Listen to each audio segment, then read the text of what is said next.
മന്ത്രി അഹമ്മദ് ദേവർകോവിൽ രാജിവെച്ചു. മുഖ്യമന്ത്രിക്ക് രാജിക്കത്ത് കൈമാറി ക്ലിഫ് ഹൌസിലെത്തിയാണ് രാജിക്കത്ത് നൽകിയത്. ഷീജയുടെ കൂടുതൽ വിശദാംശങ്ങളുമായി ഷിജ അല്പസമയത്തിനകം തന്നെ LDF യോഗമൊക്കെ ആരംഭിക്കാനിരിക്കുകയാണ്. മന്ത്രിസഭാ പുനഃസംഘടനയിൽ ഉണ്ടാകാനുള്ള സാധ്യതയുണ്ടെന്ന വിവരങ്ങളൊക്കെ ഈ ഘട്ടത്തിൽ പുറത്തുവരുന്നുണ്ട്. ഇപ്പോൾ മന്ത്രി അഹമ്മദ് ദേവർകോവിൽ രാജിവെച്ചിരിക്കുന്നു.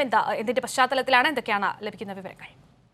തീർച്ചയായും ഏതായാലും നേരത്തെ തന്നെ LDF-ലുള്ള ധാരണയാണ്. അതായത് മന്ത്രിസഭാ പുനഃസംഘടന, പ്രത്യേകിച്ചും LDF രണ്ടാം പിണറായി സർക്കാർ അധികാരത്തിലേറിയ സമയത്ത് 4 MLA-മാർക്ക് ഒരു ടേം രണ്ടുപേർ, മറ്റ് രണ്ടുപേർക്ക് അടുത്ത ടേമിൽ എന്ന രീതിയിൽ തന്നെയായിരുന്നു ധാരണയുണ്ടാക്കിയിരുന്നത്. അതിൻ പ്രകാരമാണ് ഇന്നിപ്പോൾ ഇന്ന് LDF യോഗം രാവിലെ 10:30-ക്ക് ചേരുന്നത്.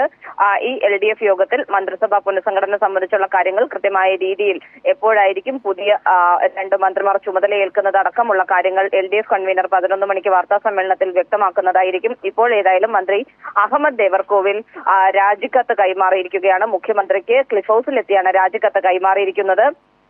ഒപ്പം തന്നെ അദ്ദേഹം ഇപ്പോൾ LDF യോഗത്തിൽ പങ്കെടുക്കുവാൻ വേണ്ടിയും എത്തിച്ചേർന്നിട്ടുണ്ട്. ഇപ്പോൾ അല്പസമയം മുമ്പാണ് മന്ത്രി ആന്റണി രാജു അദ്ദേഹത്തിന്റെ വസതിയിൽ നിന്നും മുഖ്യമന്ത്രിയുടെ വസതിയായ ക്ലിഫ് ഹൌസിലേക്ക് എത്തിയിട്ടുള്ളത്. അദ്ദേഹം ഇന്ന് തന്നെ രാജിക്കത്ത് കൈമാറുമോ എന്നുള്ള കാര്യം അദ്ദേഹം പുറത്തിറങ്ങിയ ശേഷം കാര്യങ്ങൾ വിശദീകരിക്കാം എന്നുള്ളതാണ് വ്യക്തമാക്കിയിട്ടുള്ളത്. ഏതായാലും ഇന്നത്തെ LDF യോഗം, LDF യോഗത്തിൽ ഇത് സംബന്ധിച്ചുള്ള കാര്യങ്ങളിൽ എന്നായിരിക്കും പുതിയ 2 മന്ത്രിമാരുടെ, അതായത് പുതിയതായി മന്ത്രിമാരായി ചുമതലയേൽക്കുക കെ ഗണേഷ് കുമാറും അതോടൊപ്പം തന്നെ കടന്നപ്പള്ളി രാമചന്ദ്രനുമായിരിക്കും. അതുകൊണ്ട് തന്നെ ഇവരുടെ സത്യപ്രതിജ്ഞ എന്നായിരിക്കും ഉണ്ടാവുക എന്നത് സംബന്ധിച്ചുള്ള കാര്യത്തിലും കൂടുതൽ വ്യക്തത LDF യോഗത്തിന് ശേഷമായിരിക്കും ഉണ്ടാവുക. കീർത്തി.